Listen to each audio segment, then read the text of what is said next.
Vamos lá, rapaziada. Fred Café diretamente do lugar do principal jogo, pelo menos em teoria, desse fim de semana. Muito bom dia para você. Eu estou gravando, evidentemente, no domingo. Ainda não estou com uma moral tão grande de reservar e alugar todo o Old Trafford só para a minha gravação do Fred Café. Vamos ver se em breve isso acontece.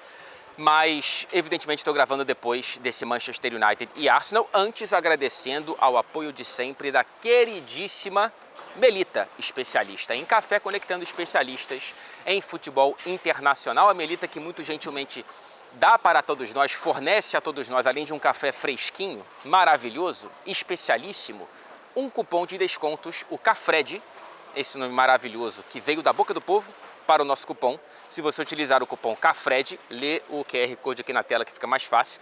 No site da Melita, melita.com.br, você ganha 10% de descontos em todos os produtos e ainda tem direito a frete, não Fred, sempre bom deixar claro, grátis em compras acima de R$250. A Melita é a patrocinadora oficial do Fred Café. A Melita desperta você para sentir mais o esporte. E vamos sentir essa primeira rodada. A Premier League voltou. Graças. Quer dizer, eu estava curtindo as minhas férias. Não vou dizer que eu estava morrendo por dentro, né, carcomindo aqui de ansiedade, porém, entretanto, contudo, todavia, é claro que esse retorno me deixa feliz e eu espero que você esteja mais feliz também, porque tivemos diversos jogos interessantes nessa primeira rodada. Lembrando que eu estou abrindo os trabalhos da minha 10ª temporada in loco, aqui em Manchester, aqui na Inglaterra. Privilégio e responsabilidade. Espero que eu consiga completar 10 anos de canal também e muito mais, e a gente siga junto, crescendo. E não só crescendo, mais importante do que crescer é manter quem aqui está. Porque se você estiver satisfeito enquanto inscrito, eu estou satisfeito, eu estou feliz, porque esse é meu grande papel por aqui. Secundariamente, é trazer mais gente. Bom, eu falei que tiveram várias partidas interessantes. Essa aqui não foi das mais. Em teoria, como eu observei, era a mais chamativa. Um grande clássico, aliás, apenas pela segunda vez em toda a história do campeonato inglês, tivemos uma abertura, uma rodada de abertura com Manchester United e Arsenal. A outra vez foi 36 anos atrás, no ano do meu nascimento, em 89, quando o Manchester United, já de Alex Ferguson, goleou o Arsenal por 4-1. Então, não é algo normal a gente ter esse encontro entre dois clubes que por muito tempo, na era Wenger e Ferguson, disputaram unha a unha, passo a passo, milímetro a milímetro, o título do campeonato inglês. Não foi assim na temporada passada, evidentemente, foi a segunda maior gordura na era Premier League de diferença entre Arsenal e Manchester United. Se não me engano, foi de 32 pontos a diferença, pró-Arsenal. A maior foi na temporada 94, 95, 37 pro United, que foi vice-campeão naquela temporada. E o Arsenal terminou no meio da tabela. Enfim, sabemos como foi ruim a temporada do Manchester United, a pior desde o rebaixamento na década de 70, e como foi frustrante a temporada do Arsenal, que apesar de mais uma vez brigar pelo título, o que é bom, mais uma vez não ganhou o título, o que é ruim. E uma boa campanha na Liga dos Campeões deixou um gosto interessante, mas não o suficiente para que essa temporada não tenha uma carga de pressão por título grande. Portanto, essa que é a 7ª temporada de Arteta, a 6ª completa, vai? Julgando que ele terminará a temporada, eu acredito que sim. Mas pode ser a última, porque se ele não conquistar um título grande, ou a Premier ou a Champions, eu acredito que o nível de pressão vai subir, o fogo vai ficar um pouco mais alto no fogão do Arsenal. Do lado do Manchester United, uma tentativa, mais uma vez, de acordar o gigante, etc e tal.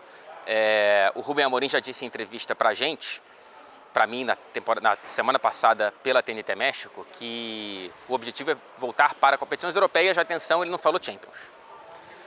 E quem jogou melhor que hoje foi o Manchester United, tá? Na minha humilde opinião, o Arsenal não fez um bom jogo, não foi um grande jogo de futebol, não foi uma partida de chances claríssimas de um lado e de outro. Foram chances, algumas meias chances, mas quando você olha para o volume de jogo, quem criou alguma coisa de fato foi o Manchester United, quem trabalhou de fato foi o Davi Raya. E aí, para mim, no fim das contas, ganhou quem escalou o melhor goleiro. Porque se o Davi Raya foi importante, o Baindir, no único lance em que ele foi realmente exigido, ele falhou. Muita gente reclama de falta do Saliba no Baindir. Eu entendo a reclamação e eu ainda estou em dúvida na interpretação da regra. Porque a parte do pacote de novas instruções para os árbitros para essa edição da Premier League, isso acontece a cada edição, mudança de regras ou majoritariamente de instruções, ela diz para os árbitros serem um pouco mais rigorosos na aplicação da falta em disputas de espaço, agarrão, bloqueio, o que é o que não é. Então, lendo a nova instrução, eu entendo que esse lance, ele se encaixa mais em falta do que em não falta, mas há uma interpretação contrária. Porque, no fim das contas, acho que o Baindir dá um pouco de mole mesmo. O Saliba disputa ali o espaço, ele está atrapalhando o Baindir, mas ele pode estar legalmente atrapalhando o goleiro. E ele saiu mal, deu um soco que a bola sobrou para o Calafiori, que fez o único gol da partida. Eu estou falando do Baindir e não do Onaná, não por lesão do Onaná, e sim por opção do Rubem Amorim. O Rubem Amorim optou por não trazer o Onaná para a relação do jogo, tá? O Onaná nem no banco esteve, e o Rubem Amorim explicou que na pré-temporada os outros dois goleiros, o Tom Hilton, que estava no banco, e o Baindir, titular, foram muito bem e que ele precisa equilibrar as oportunidades entre os três goleiros. Nessa semana ele optou por esses dois e na próxima será outra história, dando a entender que o Onaná volta no próximo jogo, pelo menos para o banco. Eu acho estranhíssimo, tá? Para mim tem mais caroço nesse angu, porque eu imagino o que pensa o Onaná de não ficar nem no banco de reservas para a estreia na Premier League contra o Arsenal. Será que tem algo italiano por aí? Gianluigi Donnarumma? Não sei, não vou colocar o carro na frente dos bois. Pois bem, então esse lance decide a partida, fora isso o Arsenal não criou muita coisa, tá? O Arsenal foi mal, errou muito passe, se eu não me engano, o primeiro tempo foi a menor taxa de passes acertados do Arsenal, 76% em muito tempo. Desde uma derrota para o Manchester City lá atrás, 1-0. Então, assim, foi um Arsenal realmente meio desconexo, meio disperso, melhorou um pouquinho no segundo tempo, teve quase chances em contra-ataques, inclusive no primeiro tempo. Ora o Odegaard falhava, ora o Martinelli falhava, que não fez um bom jogo, aliás, dos brasileiros. O Martinelli foi o único que foi mal, achei o Casemiro bem e o Matheus Cunha muito bem. Mas voltando, o Arsenal não conseguiu em nenhum momento, acho que ser Arsenal, além do momento da bola parada. 17 gols de bola parada na última temporada, na Premier League, e agora já começa com um gol nesse quesito, o Manchester United não conseguindo bloquear. Mas eu acho que assim, cara, o resultado é bom para o Arsenal, evidentemente, mas o torcedor sai um pouco mais preocupado, talvez, do que o do Manchester United com a derrota. Não sei. Dentro das próprias expectativas, tá? Para a temporada. Não quer dizer que o torcedor do Manchester United agora tem aspirações maiores que o torcedor do Arsenal. Não, são dois clubes em prateleiras diferentes. Mas eu acho que dentro das próprias perspectivas, essa atuação, ela é muito pouco... É a primeira rodada, eu sei, isso tem mais cheiro de pré-temporada do que temporada, mas... Enfim, o copo meio cheio se jogando mal ganhou, imagina quando jogar bem. E ganhou fora de casa, não conseguiu ganhar aqui na temporada passada, foi 1-1. Ganhou de 2-0 do United no Emirates. Mas, enfim, tem esse copo meio cheio aí. O Zubimendi foi bem, achei o Zubimendi o melhor meio-campista do Arsenal, melhor do que o Rice e melhor do que o Odegaard. E o Gyökeres não foi bem, foi mal. Maltratou a bola em certos momentos, o que, enfim... Não é caramba, manchete, Gyökeres, como é que é aquele termo horroroso? Flopou, não. Mas ele pisou na bola ali, não foi bem. E ele não teve uma grande chance, não dá para dizer aqui que o Gyökeres perdeu o gol, mas ele não conseguiu dar sequência a muitas jogadas. Acho que o único ponto bom dele no jogo de hoje foi fazer a parede bem, em certos momentos, ele marcado ali pelo Yoho, que é o zagueiro mais alto e mais rápido do Manchester United.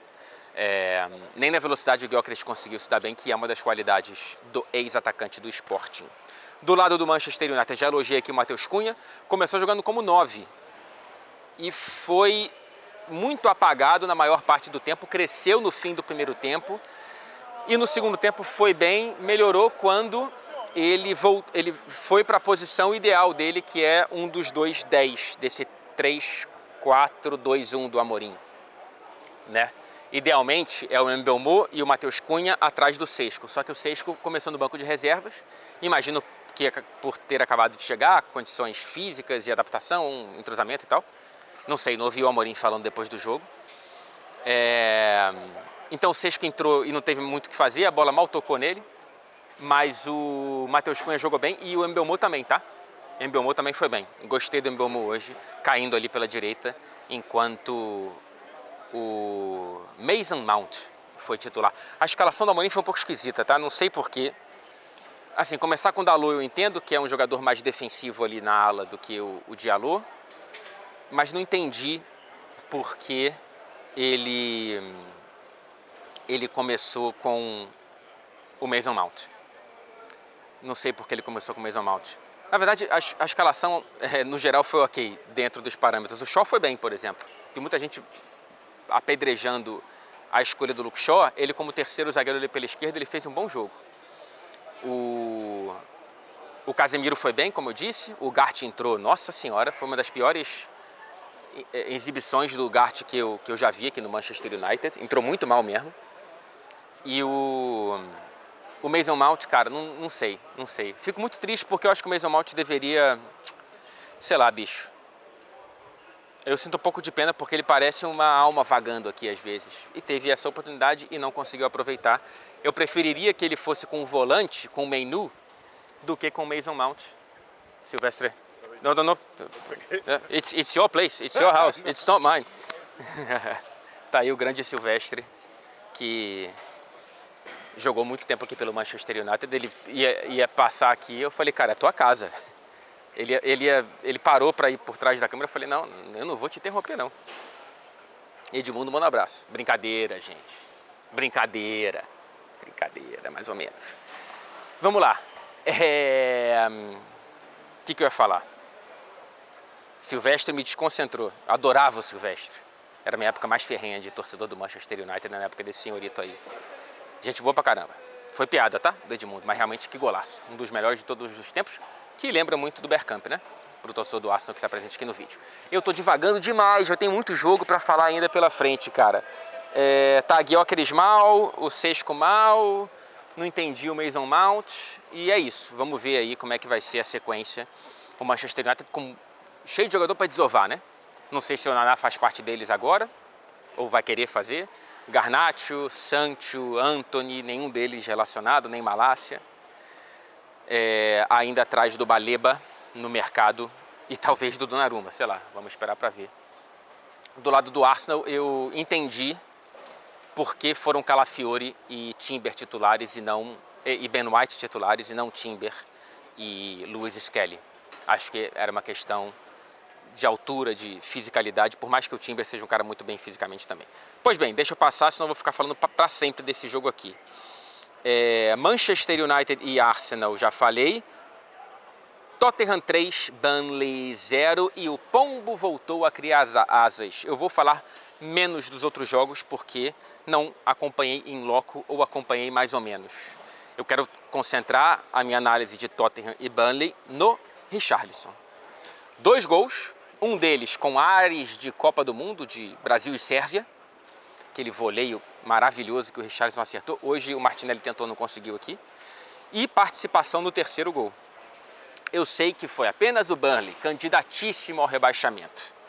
Mas o fato é que o Richarlison, como já foi dito aqui no canal, observado aqui no canal, conseguiu fazer uma pré-temporada incólume pela primeira vez. Ele está inteiro, sem lesões, sem ter a preparação picotada, como não tinha há muito tempo, desde antes da Copa do Mundo. Então temos um Richarlison fisicamente apto para tentar retomar uma qualidade técnica que não vem há muito tempo. E ele já foi bem contra o PSG e hoje, nesse jogo contra o Burnley, nesse sábado, ele foi bastante melhor. Não só pelos gols, foi muito bem, muito à vontade. E eu estou feliz de ver o Richarlison tão cedo já provando o valor dele. Deu sorte com a lesão pequena do Solanke, que eu acho que quando o Solanke voltar bem fisicamente, o Thomas Frank deve escalá-lo como titular. Porém, essa dúvida, essa certeza tem mais cara de dúvida por como o Richarlison está começando a temporada. O Frank já tinha elogiado muito a atuação dele contra o PSG e agora disse que gosta do Richarlison desde os tempos de Everton e que ele quer que o Richarlison fique no clube e o Richarlison quer ficar, então vai ficar. Mas observou que 2 jogos seguidos foi um certo risco e que é preciso tomar cuidado com esse lado físico do Richarlison. Tomara que tudo continue muito bem, para aí sim a gente julgar a questão técnica, né? É muito triste quando o jogador fica afastado das manchetes por lesão, por problemas físicos, ainda mais quem se cuida tanto como o Richarlison, recém-papai inclusive. Foi muito tempo de sofrimento, paciência, perseverança, trabalho, então estou pessoalmente feliz e tomara que o Richarlison consiga fazer uma boa temporada, pensando evidentemente também em Copa do Mundo. O parceiraço, o parça do Pombo nesse jogo foi Mohamed Kudus, que não foi 10, jogou de ponta direita. O Thomas Frank voltou a escalar um 4-2-3-1, que eu imagino como o sistema tático padrão médio do Tottenham nessa temporada, ainda que ele tenha uma adaptabilidade tática interessante. O Bergvall foi o 10, né? O Sarr também avançando muito e o Archie Gray não foi zagueiro. Ele foi volante titular e não o Palhinha. Algumas surpresas entre as minhas expectativas e a realidade dessa escalação dos Spurs. A vitória foi obrigatória, mas a atuação e os detalhes são animadores. Liverpool 4, Bournemouth 2. Antes de falar do jogo, eu preciso falar, evidentemente, de 2 pontos mais importantes, principalmente o primeiro, que é o infeliz caso de racismo, o crime acontecido em Anfield contra Semenyo, jogador do Bournemouth. Em certo momento, ainda no primeiro tempo, o Semenyo foi cobrar um lateral e um torcedor do Liverpool, dá para ver na câmera de transmissão, começa a proferir injúria racial, ataques racistas, de acordo com o Semenyo e de acordo com quem estava ao redor ali. Não é um fato ainda relatado pela polícia, ainda é uma acusação, mas tudo aponta para isso. E o Semenyo fez muito bem em avisar ao árbitro que parou o jogo e pediu para que a equipe de segurança do estádio tomasse as devidas providências. Meia hora depois, o torcedor foi retirado do estádio pela polícia e ele já foi preso. E eu tenho absoluta certeza e uma certa tranquilidade e um certo alívio de que o Liverpool fará o que deve fazer, diferentemente de outros clubes e diferentemente de outras ligas. Infelizmente, nenhum lugar do mundo é a prova de criminosos imbecis, estúpidos. Felizmente, a Inglaterra leva de maneira muito mais rígida e como deveria ser casos de racismo no esporte, no futebol. Então, esse torcedor que está preso, ele que não representa o Liverpool, e eu gostei muito da postura da torcida do Liverpool, enfim, todo mundo fazendo o mínimo do mínimo do mínimo, mas em um mundo tão esquisito e tão cheio de fel como o nosso, e como esse caso, o mínimo de civilidade traz um alívio. Dos 6 gols da partida, 4-2, 5 foram marcados por jogadores que não são brancos. Eu acho que isso foi um bom resumo. 2 deles marcados justamente pelo Semenyo, o homem do jogo. Já volto na atuação do Semenyo e nas atuações, porque o outro ponto importante também são as homenagens muito especiais em Anfield e no Molineux, do Wolverhampton, especialmente, os 2 clubes em que o Diogo Jota passou. Homenagens ao Diogo Jota e ao André Silva. 1 minuto de absoluto silêncio. Depois, um You Never Walk Alone, de absoluta comunhão. A gente viu um mosaico cobrindo 2 arquibancadas, entre elas o Kop para os 2 irmãos.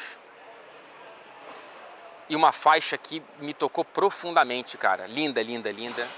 Falando para a mulher, Ruth, e os 3 filhos, citando-os nominalmente: Anfield será sempre a casa de vocês. You never walk alone. Vocês nunca caminharão sozinhos. E depois o choro do Salah, enfim. É tudo muito bonito, tá? Tudo muito bonito. Aqui também teve a torcida do Manchester United, com exceção de um idiota. E a do Arsenal também, evidentemente, visitante. Em todos os jogos, né? Um momento de união depois dessa tragédia tão triste, né, cara? Enfim, vamos ao jogo. Será que teremos um heavy metal de Arne Slot? Será que teremos um heavy metal versão Arne Slot? Por quê? A miríade nas lindas avenidas ofensivas, ela é encantadora. Porém, a vulnerabilidade das avenidas defensivas é preocupante. Eu não sei se essa será a personalidade do Liverpool 25-26. Se vai ser um time que vai ganhar de 26-25. Marcar para Dedéu e sofrer gols para Dedéu. Mas tem sido o tom da pré-temporada e do começo dessa temporada. 2 jogos oficiais, 4 gols sofridos. 2 para o Palace, 2 para o Bournemouth. Eu ainda não tenho por que afirmar isso, que essa é a personalidade, a nova identidade do Liverpool, porque eu ainda acredito que deva-se acreditar isso mais nas desconexões pela falta de entrosamento. E não falta de encaixe das novas peças com as antigas peças. Eu entendo mais que, por você trocar meio time titular praticamente, são 4 novos titulares de linha, né? 4 de 10. Eu acho que isso cria uma certa falta de coordenação coletiva de movimentos e de entendimentos, que isso só acontece com o tempo. Por isso que há um risco quando você troca tanto um time titular, principalmente depois de um título, né? Mas eu acho que a médio prazo esse time do Liverpool será melhor do que o da temporada anterior. Só que nem todo jogo vai dar para buscar tanto assim, né? E também teve o fator da ausência Gravenberch, mais uma vez, né? Nascimento da filha ou do filho, não sei, contra o Crystal Palace, e agora ele estava suspenso. O Gravenberch é um pêndulo de gravidade nesse meio campo do Liverpool, e ele fez falta nesses 2 jogos. E claro que tem a qualidade do Bournemouth, né? Assim, o Iraola, ele perde jogador atrás de jogador, mas não perde a ideia. Que treinador e que time legal de se ver jogar. O Truffert, novo lateral esquerdo, foi muito bem. O Cook, o Semenyo, já falei aqui, uma atuação soberba depois. Sei lá, bicho, como é que eu vou analisar tecnicamente o que o cara faz depois de sofrer algo que eu nunca sofri? E ele consegue entregar esse jogo maravilhoso, assim, uma personalidade fantástica. Fenomenal a atuação do Semenyo. E tomara que a diretoria, com tanto dinheiro em caixa, com tantas vendas, depenado, principalmente no setor defensivo, corra para reforçar de maneira justa, para que o Iraola tenha peças para fazer uma temporada interessante, sabe? Só não dá para o Liverpool tomar 2 gols de contra-ataque, 2 gols muito parecidos. No primeiro, falha do Szoboszlai, que perde a posse, e no segundo, falha do Salah, que perde a posse, e depois falha do Konaté. Eu vi muita gente recortando a imagem convenientemente e culpando o Van Dijk, também não foi muito bem no lance, mas o Van Dijk estava acompanhando o passe e o homem do chute era o Konaté, que não fechou. Demorou para fechar, o Konaté foi mal na jogada inteira, assim. O sistema defensivo do Liverpool está muito estranho, está ruim, tem que melhorar. Não vai ser todo jogo que vai conseguir abrir 2-0, sofrer 2-2 e fazer mais 2 para terminar com 4, assim, sabe? É um pouco preocupante. Dos reforços, quem salvou foi o Ekitike, tá? 2 jogos, 2 gols, na estreia em Anfield, na estreia na Premier League, marca, deu um pouco de sorte, mas foi o lance que ele começa saindo da área ali, bem o Ekitike. O Wirtz foi mal, não gostei do Wirtz contra o Bournemouth, e o Kerkez e o Frimpong foram razoáveis. O gol mais decisivo saiu de quem parece reforço. Chiesa, enfim, marcou o primeiro gol dele na Premier. Só tinha feito um jogo como titular, e não foi dessa vez que repetiu. na temporada passada contra o Brighton, então não são tantas chances assim. 2 gols marcados com a camisa do Liverpool antes, contra o Accrington Stanley na FA Cup, depois de consolação na final da Copa da Liga contra o Newcastle. Mas ele entra, faz esse gol, bonito chute do Chiesa, numa jogada que começa com um belíssimo lançamento do Alisson. Começa a criar um status de cult hero, né? Herói lado B para a torcida do Liverpool. Um jogador que já teve a projeção de ser uma futura estrela. Tem 27 anos, ainda dá tempo de pelo menos chegar próximo a isso, mas ele tem que parar de se machucar. E Mohamed Salah, naquela clássica versão de um jogo ruim, de um jogo tímido, melhor do que contra o Crystal Palace, tá? Na Supercopa da Inglaterra, mas aí vai lá e faz gol. E no lance que ele foi extremamente fominha e fez um golaço. Ele tinha 30 opções de passe, resolveu chutar e fez o gol. Quem é estrela, quem tem costas largas, peito para bancar isso aí, pode ser fominha e deixar os companheiros de prato vazio. 187 gols na Premier League, empatando com Andy Cole, desse clube do Newcastle. Na quarta colocação, histórica, o próximo alvo da lista, o terceiro colocado, evidentemente, Wayne Rooney. 208 gols, faltam 21 para Mohamed Salah, portanto. Quem sabe ele não empata ainda nessa temporada. Passando para City 4, Wolverhampton 0, Wolverhampton 0, Manchester City 4. Outro jogo repetindo com lindas homenagens e um lindo mosaico, com um mosaico 3D, né? Para o Diogo Jota, com presença da esposa, com presença do Rubem Neves, inclusive, grande amigo do Diogo Jota. Homenagens para o Diogo Jota e para o irmão André Silva.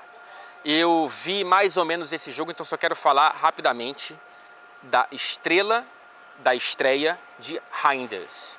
Eu falhei em não ter dito isso antes, mas eu prometo que eu já pensava isso, tá?